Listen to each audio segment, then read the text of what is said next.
Hi, Mark Archer here from the Blowout Sax, author of the book Blowout Sax, A Revolutionary Way to Learn the Saxophone. Now, don't forget that we are learning by ear. So we're now going to learn sharps and flats. Don't be put off by the sharps and flats thing. The whole thing is these are the black notes on the piano and they're designed to kind of confuse you, but don't let them. My name's Mark, M-A-R-K, M-A-R-C, it's still Mark.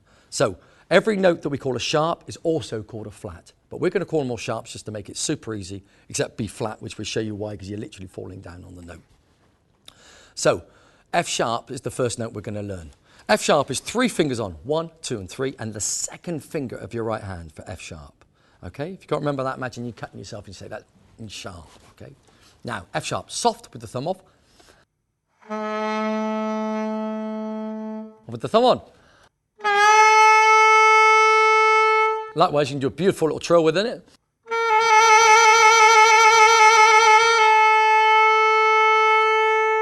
It's a really nice thing to do. Again, working on that finger for obvious reasons. Now, F sharp. We're now going to do a tune with F sharp in, and the tune we're going to do is When I Fall in Love. Now, When I Fall in Love is in what we call a major key, G major. Okay, G major. The notes in G major are all your naturals and F sharp.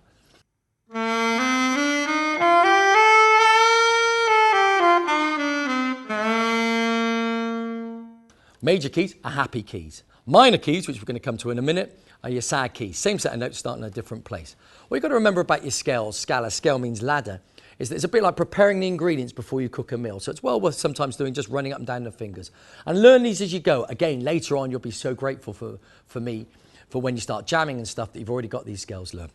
So When I Fall in Love. Now, we're going to play When I Fall in Love, and it's got an F sharp in the second verse. Let's just play a verse of that, and then we're going to bring something in called vibrato. So let's just play just a section that's just to give you a little taste of where we're going to go. Now, when we start, we're going to go from the D to the G, and then from the G to the C. So there's some big jumps to be going through there. Switch.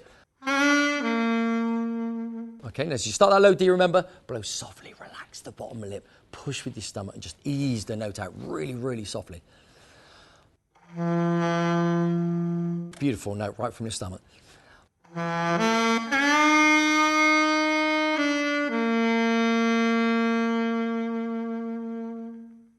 Now, I'm now going to teach you, did you hear that last note was called terminal vibrato? I'm now going to teach you how to do what we call wah-wahs and woo-woos.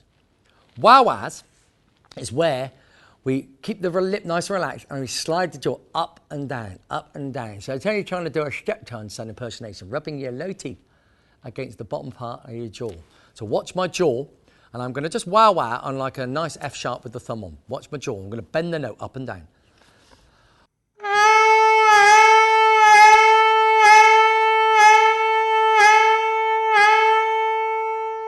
Wah-wahs. Okay, so I'm bending the note, bending the note, bending the note, shaping the note.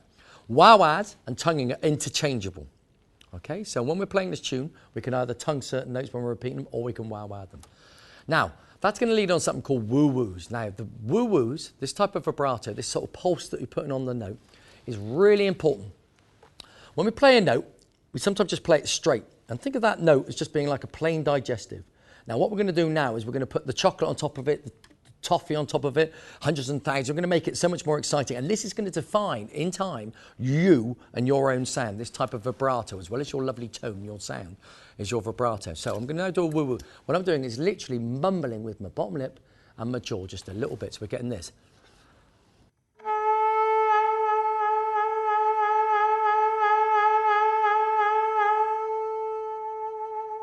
So you notice I did different pulses all the time, okay? You can do a fast vibrato, a slow vibrato. You can just play around with that. And you tend to do that on any note you're holding. Now, the saxophone's a singing instrument, so you kind of want to play like a singer. So you could either sing it, When I Fall in Love, which is very straight, or you could put the vibrato, When I Fall in Love. So you get that little wobble on the sound, okay? It's very effective when you first start doing it, but after a while, you'll just naturally start doing it as part of your sound. But this is a crucial part. So if I put, hanging on the C, the vibrato, listen to when it goes on.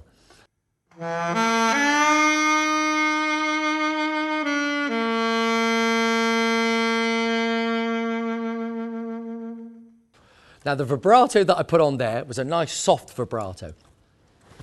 If you want to hear vibrato done to an extreme sound, the guy who did it unbelievably heavily, it sounded like a chunk of wood being used, was a guy called Ben Webster. Check out Ben Webster's version of When I've Fallen in Love, Time After Time.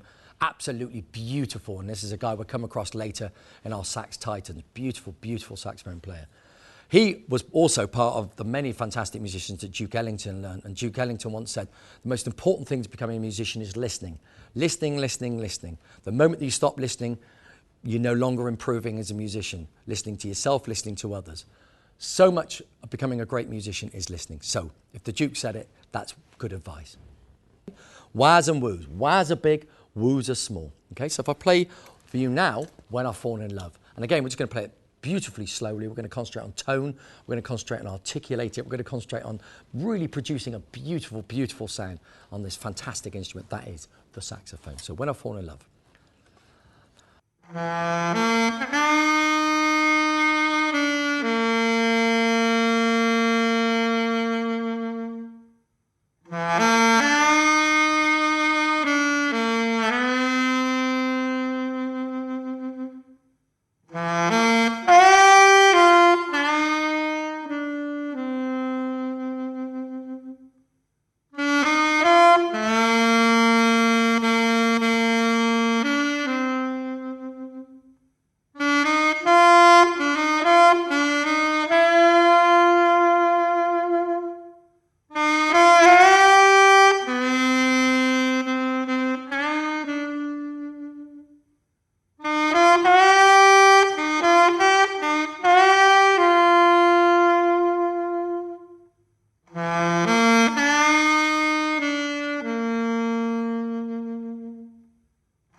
Okay, so that's When I've Fallen in Love. Beautiful sound, and I didn't play that badly either. Now, a couple of little things to think about. Lots of bridge crossings towards the end of that verse. C, D, E, and then right the last one, C, E, D. And again, you're doing some nice big jumps. You're going from low E to high E, so make sure low E, very soft on verse 2. And get ready for your high F sharp, because that's when F sharp comes into play on When I've Fallen in Love. So, When I've Fallen in Love on the saxophone, slowly think about the person that you're in love with, play it with as much beauty as you can muster, think gorgeous, rich, warm notes, put the vibrato on, wahs, woos, put your articulation on, and each time you play it, just think of a lovely, warm saxophone sound. When I've Fallen in Love, F sharp, get it under your fingers, have some fun, enjoy yourself.